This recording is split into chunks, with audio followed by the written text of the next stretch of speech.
In this video I'm going to show you how I went from this plinth that holds my washing machine off the ground to this slightly better plinth that holds my washing machine off the ground. Most people would never have to think about this, but unfortunately whoever designed my bathroom did so in a way that the washing machine door collides with the toilet. So what I've had to do is buy this plinth that you can see down there. It's got a little drawer thing, looks nice, doesn't it? Unfortunately this thing is super unstable, and when it goes for a wash cycle, the washing machine is nearly hitting the wall. Look at that, look at that. Would you be happy with that? I'm going to make this using two types of steel profiles. I got the box section and these L profiles. The advantage of the L profiles is that they can then support the shelves that are going to go in. So I'm just going to use some like laminated wood for the shelves. You can see them going in here.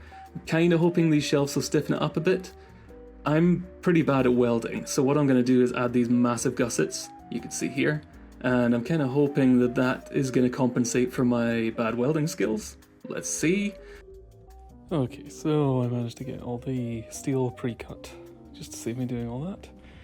I've just got set up here. I don't really have a lot of working space because someone's parked a car there. I'm gonna try just use this bit. Try not to set fire to anything.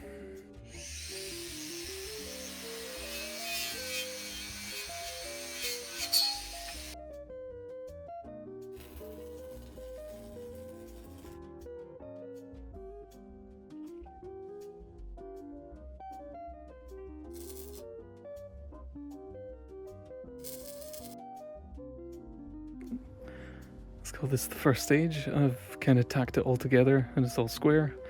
And now I'm going to go put a bead around all the welds. Now, because I have these two and I need to connect them square and I don't have a flat surface. So yeah, let's see. So as with most of life's problems, I think clamps are the answer. So that thing should be square. Got a flat, I presume, flat piece of steel on the back. Let's see. So it got dark, and I didn't finish. And, of course, things aren't square. Oh, that's gonna be painful to watch.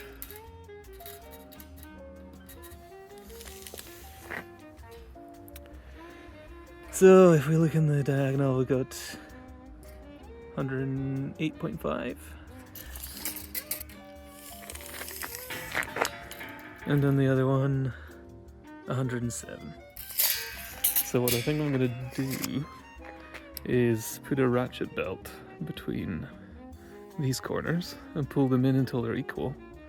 And then I have these gussets that I was going to add anyway. So once everything's equal, I'll weld in the gussets and then it should be square. So I actually lost the business end of the ratchet strap. So what I'm doing now, hold on. What I'm doing now is I'm just wrapping the rope around both sides and then I twist this thing and it pulls the corners together.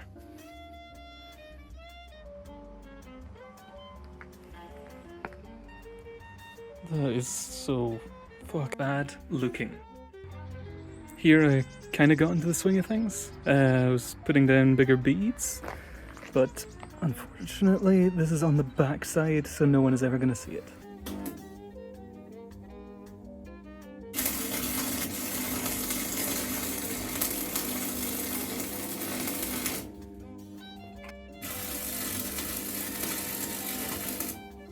Now, at least, it looks like the thing.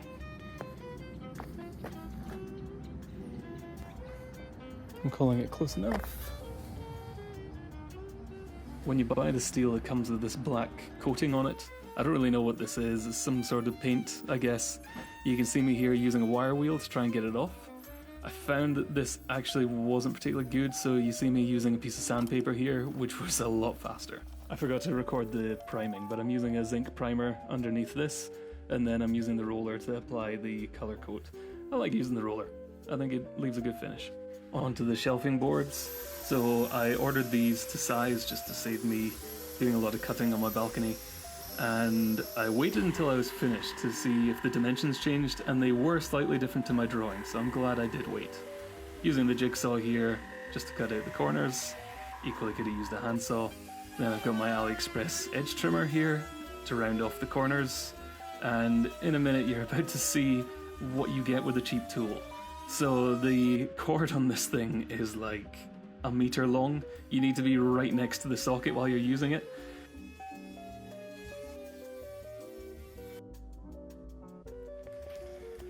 That's it in place, but you can see I've caused some damage putting these boards in. And it's pretty level. Quite happy with it. Just gonna pause for a second here to recognize that I was happy with the project I did, which never happens.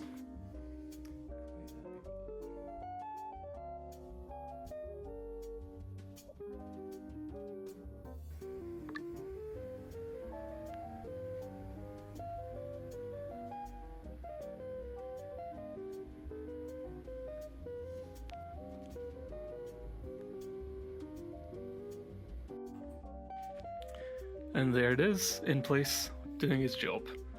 Nothing fancy, got some space for the laundry baskets underneath. To the right, I can keep the detergent and all that sort of thing. And yeah, I hope this has maybe inspired you to make your own custom furniture for, yeah, odd problems you have with your house or apartment.